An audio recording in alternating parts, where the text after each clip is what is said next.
సిద్దిపేట జిల్లా దుబ్బాక బస్టాండ్ వద్ద బీఆర్ఎస్ నాయకులు రాష్ట్ర ముఖ్యమంత్రి రేవంత్ రెడ్డి దిష్టిబొమ్మను దగ్ధం చేశారు. బేషరతుగా మహిళా ఎమ్మెల్యేలకు క్షమాపణ చెప్పాలన్నారు. బీఆర్ఎస్ నాయకులు దుబ్బాక బస్టాండ్ దగ్గర ధర్నా చేపట్టారు.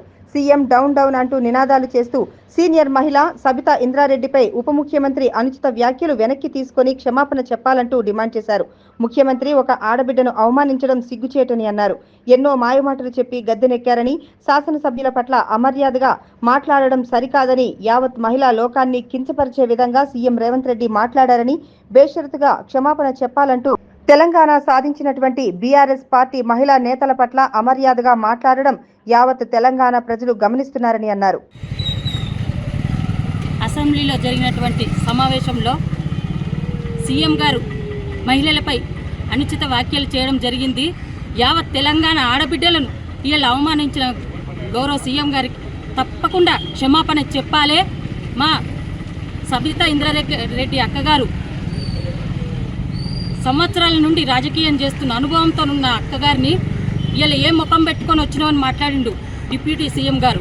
నిజంగా వాళ్ళకంటూ సిగ్గంటూ ఉంటే ఒక ఆడబిడ్డలను అవమానించడం సిగ్గనిపిస్తుంది. ఎన్నో మాయమాటలు చెప్పి ఇవాళ మీరు గద్దెనెక్కిండ్రు. ఎన్నో సంక్షేమ పథకాలని చెప్పి ఏ ఒక్కటి కూడా నెరవేర్చిన సందర్భం లేదు. ఇవాళ ఆడబిడ్డ మహాలక్ష్మి స్కీమ్ అని చెప్పి ఏ ఒక్కరికి కూడా పెన్షన్ ఇచ్చిన సందర్భం లేదు. ఎంతోమంది ఆడబిడ్డలు పేదింటి ఆడబిడ్డలు ఎదురు చూస్తుండ్రు. నిజంగా ఒకప్పుడు మాజీ సీఎం ఎక్కడైతే ఆడబిడ్డలు గౌరవిస్తాడో అప్పుడు దేవుళ్ళు కొలువై ఉంటారని చెప్పిండు అప్పుడు మాజీ సీఎం గారు. ఇప్పుడున్న సీఎం ఆడబిడ్డలను ఇంత నీచంగా అవమానించడం నిజంగా ఒక అక్కా చెల్లెలను నిన్నట్టు మాట అంటుంటే ఎంత బాధ అనిపిస్తున్నది. అక్కా చెల్లెలను పట్టుకొని గా విధంగా మాట్లాడడమా ఇంత సిగ్గుసేటు. అన్ని అబద్ధపు మాటలతో ఇవాళ అసెంబ్లీలో ప్రతిదీ జూటా మాటలు అబద్ధపు మాటలతో గడుపుతున్నావు.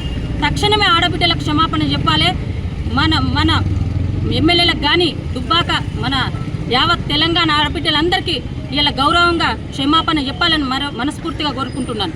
జై తెలంగాణ. అసెంబ్లీలో జరిగినటువంటి సమావేశంలో